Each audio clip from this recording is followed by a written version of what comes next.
reimagined and expanded script. In the midst of a slowly shifting crowd, a young man named Daniel stood quietly, his gaze fixed intensely on a German shepherd that seemed invisible to everyone else. He wasn't dressed like the other people at the auction. There were no fancy boots, no polished smiles. No air of wealth or breeding expertise surrounded him. Just a man, wearing worn-out jeans, a weathered jacket, and a heart that beat a little harder for animals. Daniel wasn't a seasoned dog breeder, nor someone there to make an investment. He wasn't bidding to win, he was standing there because something about that dog had called to him. The rest of the room seemed unsure, hesitant even. Why? That puzzled Daniel. He'd seen plenty of dogs in his life, but this one had something else. The shepherd didn't bark or whine. He didn't plead for attention. He just stood there, quiet, proud, but tired. There was a certain resigned grace in the way he held himself, and it hit Daniel right in the gut. Up front, the auctioneer looked irritated, tapping the gavel again and again. "Come on, folks, no takers? A fine German shepherd here. Great bloodline." Silence. The crowd whispered, some bored, some just not interested. But just as the auctioneer started to move on, "I'll take him."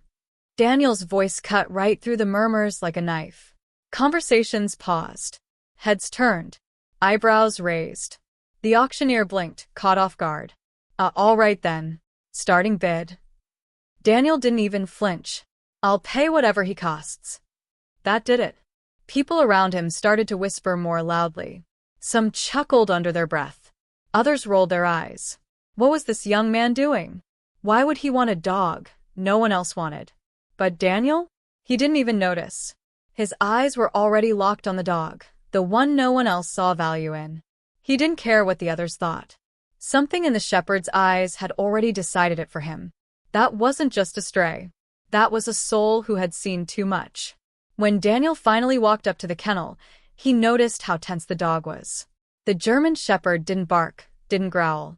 His ears were pinned, his posture rigid, like he was bracing for something bad again. His intelligent eyes didn't hold curiosity, they held fear. Daniel knelt, just outside the gate, and said softly, "Hey, buddy, you're safe now." The dog didn't move. He just stared, cautious, tense, waiting for the worst. Nearby, a handler scoffed and muttered, "Not sure what you see in him, kid. That one's been returned twice. Doesn't listen. Doesn't bond. Something happened to him. Whatever it was, he's different now." But that didn't stop Daniel. He knew something that the others didn't understand. Trust doesn't happen overnight. You have to earn it. Gently. Patiently. With love. He slowly unlatched the kennel door and stepped back, giving the dog space. The shepherd didn't bolt. That alone was something. He just stood there, watching Daniel with sharp, assessing eyes. Then Daniel saw them, scars. Faint, nearly hidden beneath his thick coat, but unmistakable. Someone had hurt this dog. More than once. And in that moment, Daniel made a silent promise. No one's going to hurt you again. Not ever. Bringing him home was only the beginning. Daniel named him Rex, a strong name for a dog who had endured too much. But Rex didn't respond. He didn't respond to anything. He ate when food appeared, walked when needed, but never wagged his tail. Never barked. Never looked excited or even curious. It was as if silence had become his only way to survive. But Daniel didn't give up. Every morning, he sat with Rex outside. He didn't force anything. He didn't try to pet him or teach commands. He just existed next to him, talking, breathing, waiting. At first, Rex sat stiffly, like he was ready to run at any moment. But days turned into weeks, and then, one night, something shifted. Daniel was sitting on the porch, staring at the stars, when he felt something warm against his leg. He glanced down. Rex was there. Head resting close, not touching, but near enough to mean something. For the first time, Daniel didn't feel alone. He didn't say a word, didn't move. That moment, that was a victory. The walls around Rex's heart had started to crack. The real breakthrough came on a regular afternoon.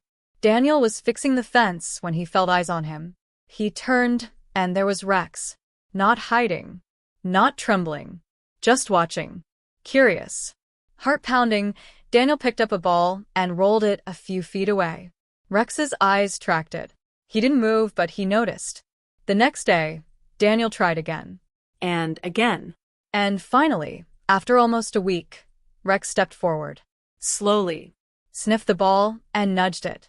Just once. But that was enough. Daniel nearly cried. That night, Rex lay beside him again. This time, he pressed his whole body against Daniel's leg. It wasn't about playing fetch. It was about learning that life didn't always mean pain. From that point on, Rex followed Daniel everywhere. Quietly at first. Watching. Studying. Never out of fear, this time it was curiosity. Maybe even loyalty. Daniel never forced anything. Rex took the lead, and step by step, he chose to trust. One morning, while filling the water trough, Daniel tossed the ball again just out of habit. And to his shock, Rex trotted after it. Picked it up. Brought it back. Daniel whispered, "Good boy," voice shaking with emotion. And Rex's tail?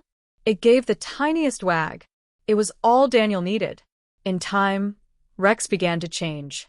He ran beside Daniel on jogs, barked when he saw the leash, even nudged Daniel for attention. The physical scars would always be there, but the ones inside, they were healing. Then came the surprise. One lazy afternoon, Daniel gave a casual command. "Stay." Rex obeyed. Startled, Daniel tested it. "Sit." Rex sat. Turns out, Rex had been trained before. He belonged to someone. Someone who once cared, before abandoning him. Daniel was stunned. But it didn't end there. He took Rex to a nearby field, just to see what he'd do. And the second Rex saw the cattle, boom, he changed. Body low, eyes sharp, every step precise. Like he'd been born to do this. And maybe he had. Rex wasn't just any dog. He was a natural. A herder. A protector. Word spread. Neighbors stopped by just to watch him work. Ranchers were in awe. Some even offered to buy him. But Daniel? He shook his head. "He's not for sale." This wasn't a transaction. This was family. One morning, an old rancher walked up and said, "That dog of yours, he's something else. Championship blood, maybe. You've got a legend on your hands." Daniel smiled, looking at Rex. Maybe that's why he was tossed aside. Maybe someone didn't see his worth. But now? Daniel did. Every part of it.